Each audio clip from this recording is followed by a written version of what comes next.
எதிர்பார்ப்புக்கு மத்தியில் புதிய அரசு பொறுப்பேற்றிருக்கிறாங்க. மக்கள்கிட்ட ஏகப்பட்ட எதிர்பார்ப்பு இருக்குல்ல. ஆல்ரெடி நிறைய துறைகள் இருக்கு. அமைச்சரவை விரிவாக்கம் பண்றதுக்கான வாய்ப்புகள்லாம் இருக்கு. அப்படி அமைச்சரவை விரிவாக்கம் பண்ணா என்னென்ன துறைகள்லாம் புதுசா கொண்டு வரணும், இந்த அரசு கிட்ட உங்களுக்கு என்னென்ன கோரிக்கைகள் இருக்கு, என்னெல்லாம் செய்யணும்னு எதிர்பார்க்குறீங்க அப்படின்னு கேட்டிருக்கோம்.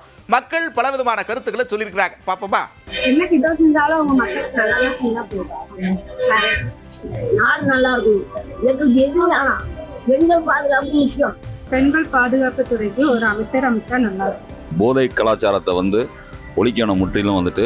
அதுக்கு ஒரு தனி ஒரு லாக்கா ஒதுக்கி அதை ஒரு கட்டுக்குள்ளே கொண்டு நல்லா சிறப்பாக பண்ணோம்னா ஒரு மிகப்பெரிய ஒரு சந்தோஷமா இருக்கும். வரியிலிருந்து எல்லாமே கூடுனதா இருக்கு. இதை ஏழை எளிய மக்கள் பாதிக்காத அளவுக்கு கொண்டுகிட்டு வரோம். ஏழை எளிய மக்களுக்கு நல்லதா செஞ்சா போதும். சரி, என்ன வாக்குறுதி கொடுத்தாலும் வாக்குறுதி செஞ்சு நல்லதாக செஞ்சா ரைட்டு மக்களுக்கு. அதை ஏழை எளிய மக்கள் எல்லாம் தாங்கள் நல்ல ஒரு நிலைக்கு கொண்டு வர வேண்டும். புதியதாக வீடு வழங்க வேண்டும்.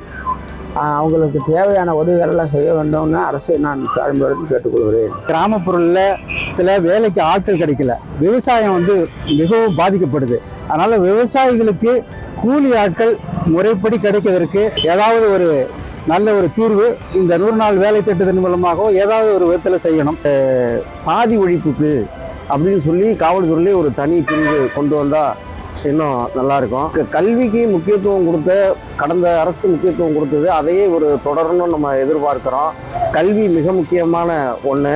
அதுபோல் மாநில சுயாட்சி உரிமைகளை ஒருபோதும் விட்டு கொடுக்காத அளவுக்கு முதலமைச்சர் செயல்பட்டால் அது ரொம்ப வரவேற்கத்தக்கது.